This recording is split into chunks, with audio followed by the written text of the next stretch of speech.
किसी के मन की बातें पढ़ने के लिए आपको 3 तरीके पता होने चाहिए। यह तरीके सीखना बहुत महत्वपूर्ण है।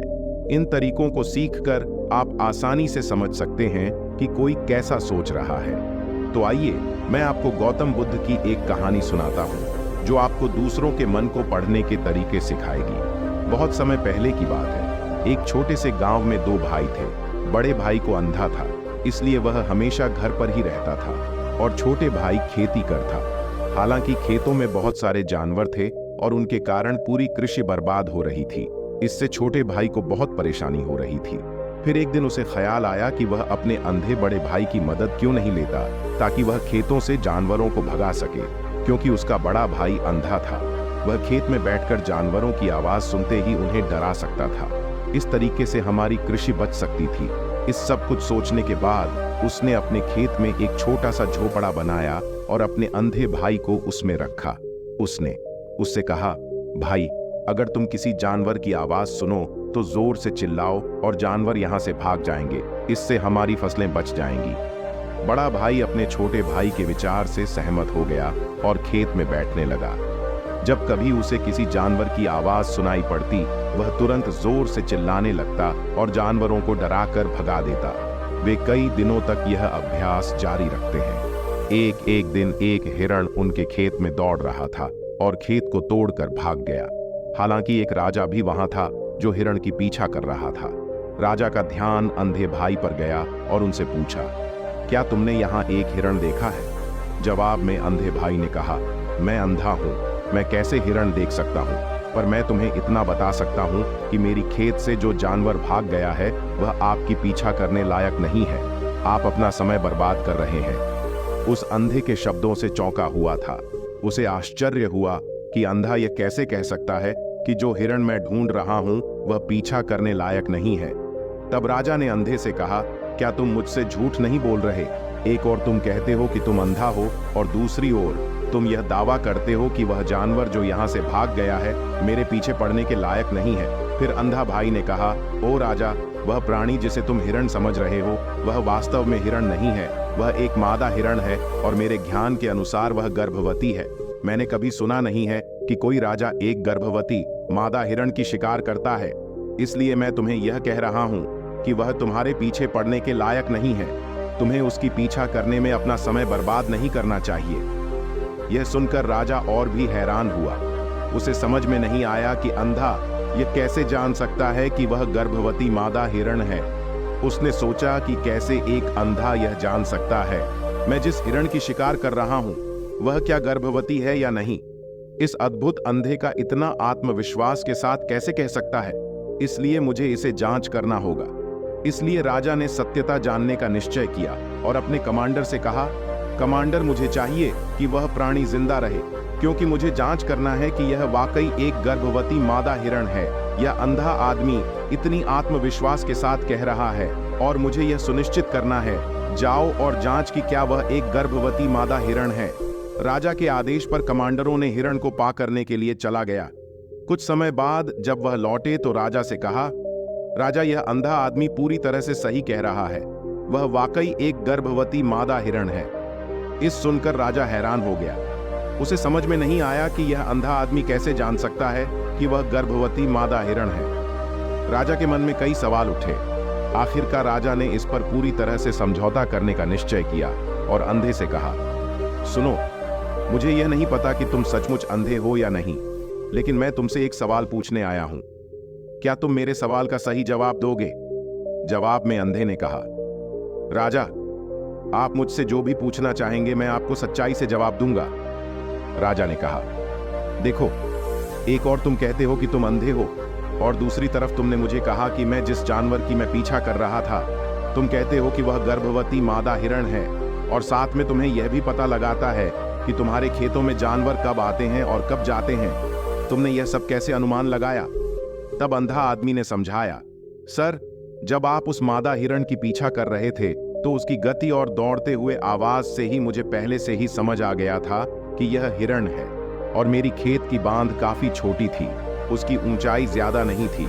अगर यह सामान्य हिरण होती तो वह आसानी से उस बांध को पार कर सकती थी, लेकिन वह हिरण ने उस बांध को तोड़कर भाग लिया था और यदि वह बांध पार करने की कोशिश करती तो उसके संतान को खतरा होता।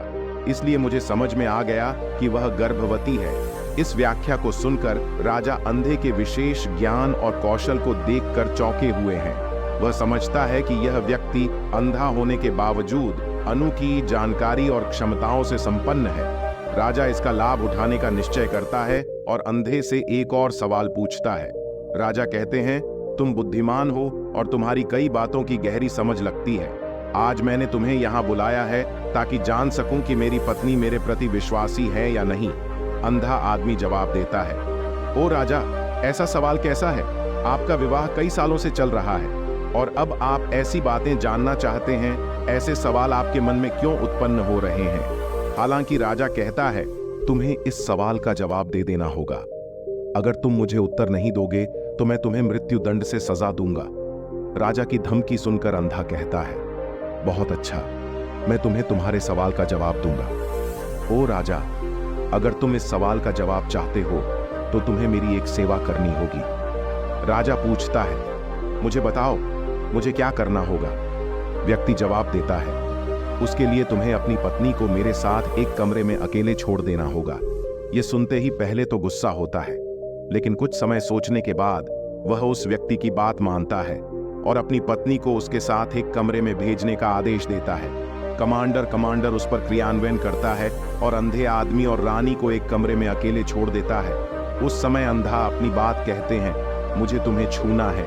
यह सुनते ही रानी बहुत गुस्से से भरी हो जाती है और अंधे को पीटने लगती है, कभी हाथों से तो कभी पैरों से और कभी पूरी ताकत से। वह उसे बेहद बेरहमी से पीटती है। बाद में किसी तरह अंधा अपनी जान बचा लेता है और राजा के पास जाता है। उसने राजा से कहा, ओ राजा, आपकी पत्नी विश्वासी नहीं है। इस सुनते ही राजा बहुत गुस्से से भरकर अपनी तलवार निकालता है और सीधे अपनी पत्नी के पास जाता है। उसने उससे गुस्से में कहा, रानी, आज मैं तुमसे एक सवाल पूछूंगा और तुम्हें सच्चाई से जवाब देना होगा। अगर तुमने झूठा बोला तो मैं तुम्हारा सर तुरंत अलग कर दूंगा। उसने पूछा, मुझसे कहो, क्या तुम विश्वासी हो या नहीं? इस पर रानी ने कहा, ओ राजा, तुम मुझे मार दो, लेकिन मैं विश्वासी नहीं हूं। राजा बहुत खुश हुआ, क्योंकि वह सब कुछ जो अंधे ने कहा था वह पूरी तरह से सच था। इस सुनते ही राजा तत्काल अंधे के पास जाता है और पूछता है, तुमने कैसे जान लिया कि मेरी पत्नी विश्वासी नहीं है? अंधा उत्तर देता है, ओ राजा, यह काफी सरल है। मैंने आपकी पत्नी से कहा कि मैं उसे छूना चाहता हूं और वह इतनी रोष में आ गई कि मुझे मारने लगी। वफादार औरत कैसे किसी अन्य पुरुष को छू सकती है? जब मैंने उससे कहा कि मैं उसे छूना चाहता हूं, वह मुझे इनकार कर सकती थी, लेकिन उसने मुझे मारना शुरू कर दिया और उस प्रक्रिया में उसने मेरे पूरे शरीर को छुआ। अब तुम मुझसे बताओ, इस प्रकार की औरत विश्वासी कैसे हो सकती है? राजा कहता है, तुम बहुत बुद्धिमान हो। ठीक है, तो चलो आगे बढ़ते हैं। उसके बाद वह जोर से कहता है, एक और सवाल का सही जवाब दो और मैं तुम्हें यहां से जाने दूंगा।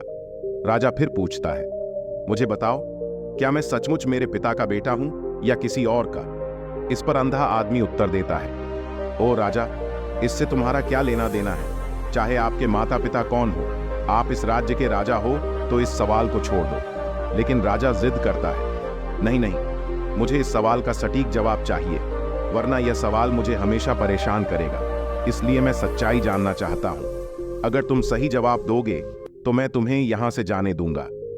अंधा आदमी उत्तर देता है, ओ राजा, मेरे लिए इस सवाल का उत्तर देने के लिए तुम्हें अपनी मां के पास जाने की कोई आवश्यकता नहीं है। मैं अभी बता सकता हूं कि तुम किसके बच्चे हो, लेकिन उससे पहले मैं चाहता हूं कि तुम मुझसे वादा करो कि तुम मुझसे गुस्सा नहीं करोगे। राजा कहता है, हां, मैं वादा करता हूं कि मैं गुस्सा नहीं करूंगा। फिर आदमी जवाब देता है, ओ राजा, मैं तुम्हें बताने की आवश्यकता नहीं है कि तुम सचमुच अपने पिता के बच्चे हो। मैं तुम्हें अब बता दूं कि तुम मेरे स्वामी राजा और परमेश्वर के पुत्र हो। मैं वादा करता हूं कि मैं आपसे गुस्सा नहीं होऊंगा। फिर अंधा राजा से कहता है, तुम सचमुच अपने पिता के बच्चे हो, लेकिन तुम एक कंजूस व्यापारी की छाया में भी हो। यह सुनते ही राजा बहुत खुश हो जाता है और तत्काल अपनी मां के पास जा जाता है। उससे कहता है, मां, कृपया मुझे सच बताओ, क्या मैं सचमुच अपने पिता का बच्चा हूं या किसी अन्य का? अगर तुम मुझे सच नहीं बताओगी तो मैं यहाँ ही अपनी जान दे दूंगा। मुझे सच बताओ क्या है। राजा की माँ कहती है, पुत्र तुम सचमुच अपने पिता का बच्चा है, लेकिन तुम एक कंजूस व्यापारी की छाया में भी हो। जब मैं नहाकर अपनी आवश्यकता अनुसार देख रही थी तो मैंने तुम्हारी ऊपर कंजूस व्यापारी की छाया देखी। यह सुनते ही राजा बहुत खुश हो जाता है और तत्काल ही अंधे के पास लौटता उससे पूछता है, तुमने कैसे जान लिया कि मेरी ऊपर कंजूस व्यापारी की छाया थी? अंधा जवाब देता है, ओ राजा, आप मुझसे कई सवाल पूछते हैं और मैंने सभी के सही उत्तर दिए हैं। अगर आप कोई अन्य राजा होते तो मैंने अब तक कई पुरस्कार प्राप्त कर लिए होते, लेकिन आपने मुझे कुछ नहीं दिया। मैंने अब तक एक भी पैसा नहीं लिया है। इसी से मैंने अनुमान लगाया कि आप बहुत कंजूस हैं।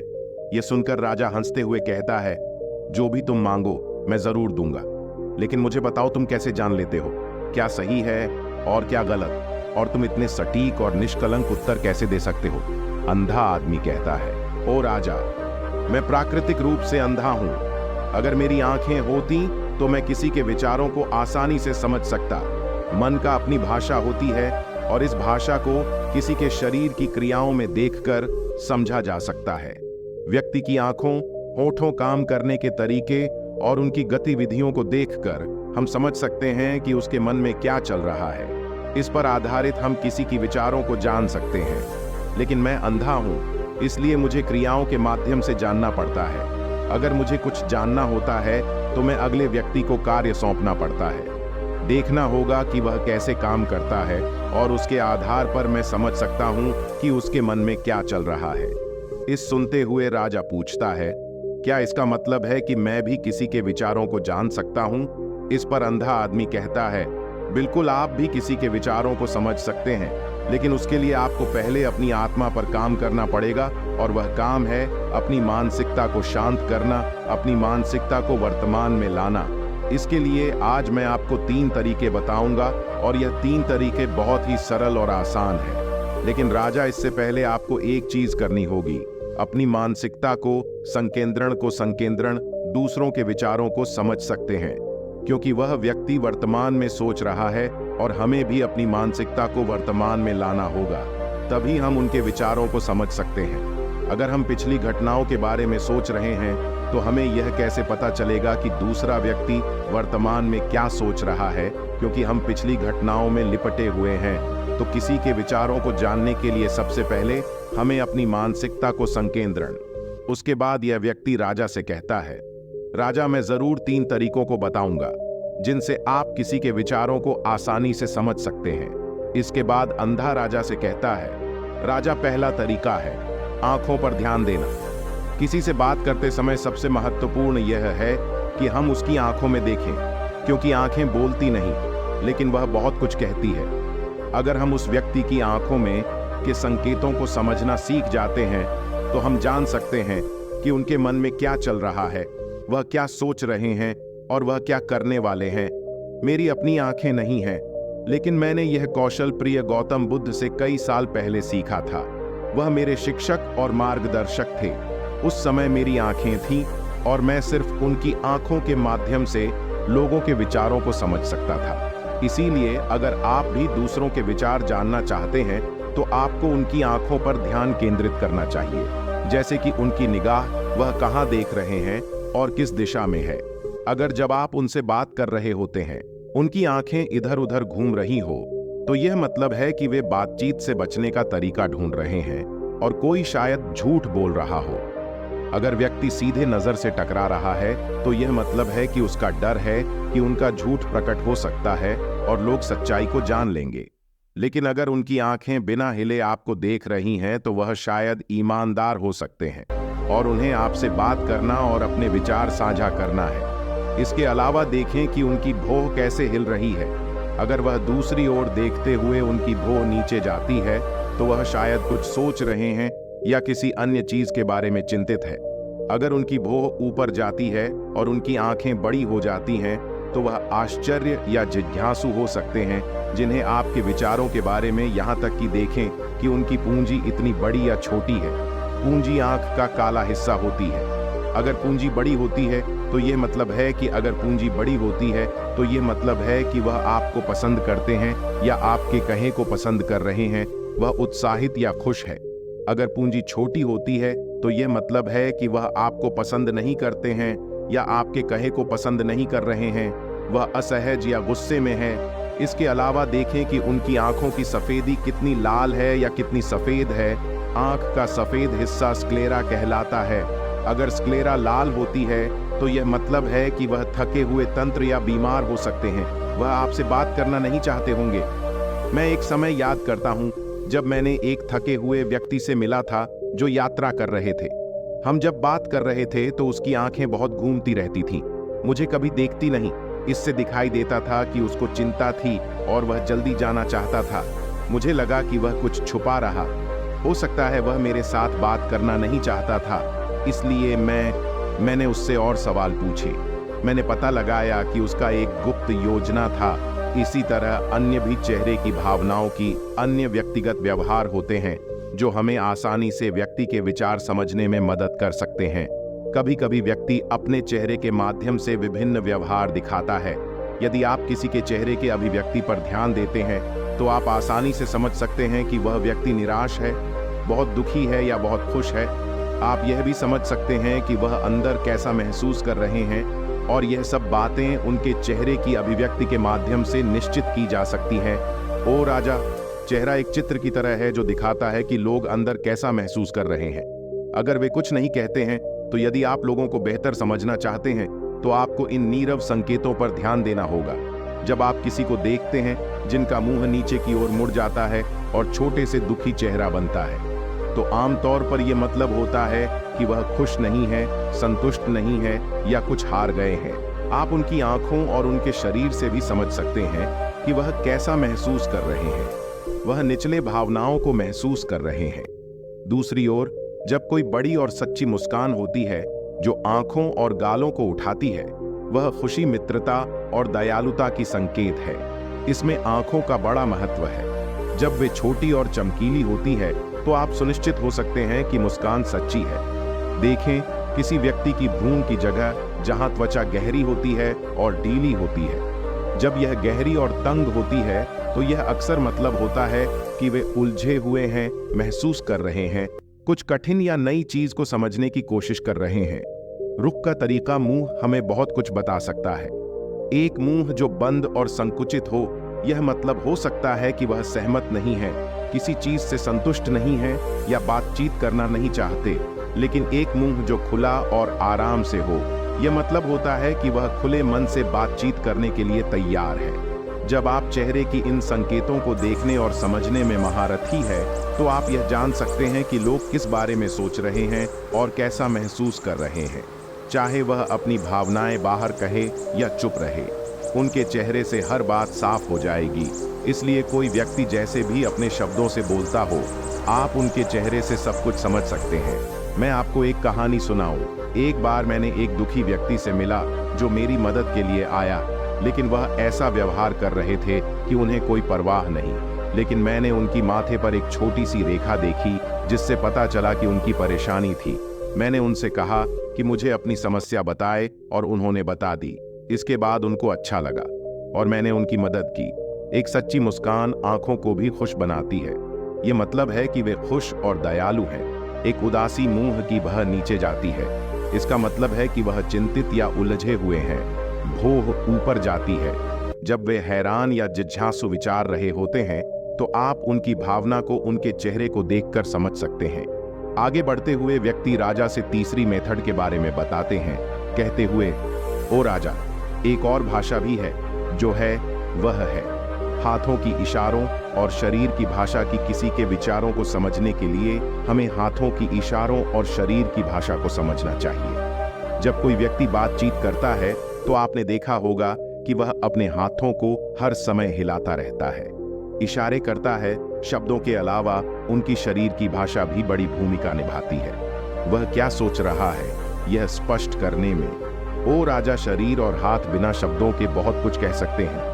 यह शब्दों की तरह बातचीत का एक गुप्त तरीका है, जहां आप देख सकते हैं कि लोग क्या चाहते हैं और कैसा महसूस कर रहे हैं। वे छोटी छोटी चीजों से जो वे करते हैं, किसी को ध्यान से देखें। जब वह आपसे बात करते समय अपने उंगलियां तेजी से टैप करता है, जब उंगलियां किसी चीज पर तेजी से आवाज करती हैं, तो यह मतलब हो सकता है कि वह बोर हो रहे हैं, जल्दी में है या बातचीत जल्दी समाप्त करना चाहते हैं। मैं एक वक्त स्मरण करता हूँ जब मैंने एक व्यक्ति से मिला जो मुझसे कुछ बेचना चाहता था और वह यही इशारा करता था। मुझे पता चल गया था कि वह घबराया हुआ था, तो मैंने उससे बेहतर कीमत पर खरीदने को कहा और उसका हैराना हो गया। कभी कभी किसी को अपनी बाहों आपस में जोड़ते हुए देखना, यह मतलब हो सकता है कि वह आपसे या आपके कहने से संतुष्ट नहीं है।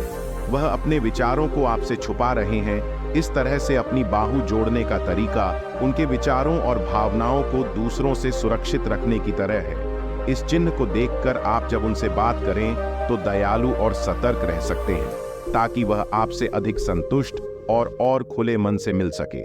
कभी कभी किसी व्यक्ति को आपस में झुकते हुए देखना, यह मतलब हो सकता है कि वह आपसे या आपके कहने से रुचि रखते हैं।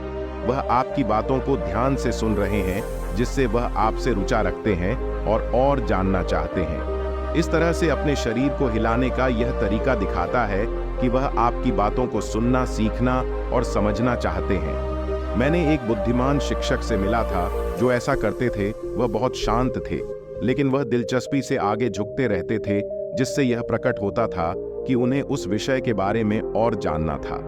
कभी कभी लोग जब आपसे बात करते समय अपने चेहरे को छूने की आदत डालते हैं, तो आपको पता चल सकता है कि वह किस बारे में सोच रहे हैं। यह अक्सर मतलब रखता है कि वे चिंतित हैं या सोचते हैं। यह सब छूने का तरीका दिखाते हैं कि उनके मन और दिल में क्या हो रहा है। दूसरों की शरीर और हाथों से सही से समझने के लिए आपको धैर्य रखना पड़ता है, सावधानी से देखना पड़ता है और उन बातों को सराहना करनी पड़ती है जो वे नहीं कहते। यह छोटी पर महत्वपूर्ण संकेत, जैसे कि एक शांत पुस्तक, आपको उन भावनाओं और विचारों को दिखाते हैं जो उनमें छुपे हुए हैं और आपको उनसे बेहतर जुड़ने में मदद करते हैं। अगर हम इन 3 तरीकों पर ध्यान देते हैं और उन्हें सही से समझते हैं, तो हम तेजी से पता लगा सकते हैं कि किसी के मन में क्या चल रहा है, वह हमारी बातों को कितनी ध्यान से सुन रहे और उनके मन में क्या हो रहा है। लेकिन इससे पहले आपको अपने मन को ध्यान में लाना होगा और उसे वर्तमान में लाना होगा। तभी आप इन सभी क्रियाओं पर ध्यान दे सकते हैं, उन्हें समझ सकते हैं और महसूस कर सकते हैं कि उनके मन में क्या चल रहा है। अन्यथा, अगर आप पूर्व घटनाओं या भविष्य के योजनाओं में प्रवृत्त हैं, तो आप कभी भी व्यक्ति की शरीर भाषा पर ध्यान नहीं देंगे और आप कभी नहीं समझ पाएंगे कि उनके मन में क्या हो रहा है, वह क्या सोच रहे हैं। आपने कई महान संतों और ज्ञानी व्यक्तियों को देखा होगा जो आपको शांति से देखते हैं और आपको बता सकते हैं कि आपके मन में क्या चल रहा है, आपने उनसे क्या सीखा है। और इसका सबसे बड़ा कारण यह है कि वे आपको पढ़ सकते हैं, आपको समझ सकते हैं, क्योंकि उनका मन सांकेतिक शांतिपूर्ण है, इसलिए वह आसानी से आपके विचारों को समझ सकते हैं। मुझे आशा है कि आपने अब तक कहानी का आनंद लिया है और इससे कुछ नया सीखा है। यदि आपने ऐसा किया है तो कृपया इस चैनल की सदस्यता ले। इससे मुझे उत्साहित किया जाएगा कि मैं आपके लिए और भी रोचक और जानकारीपूर्ण कहानियां बनाऊं। देखने के लिए धन्यवाद और आगे आने वाली वीडियो के लिए बने रहे।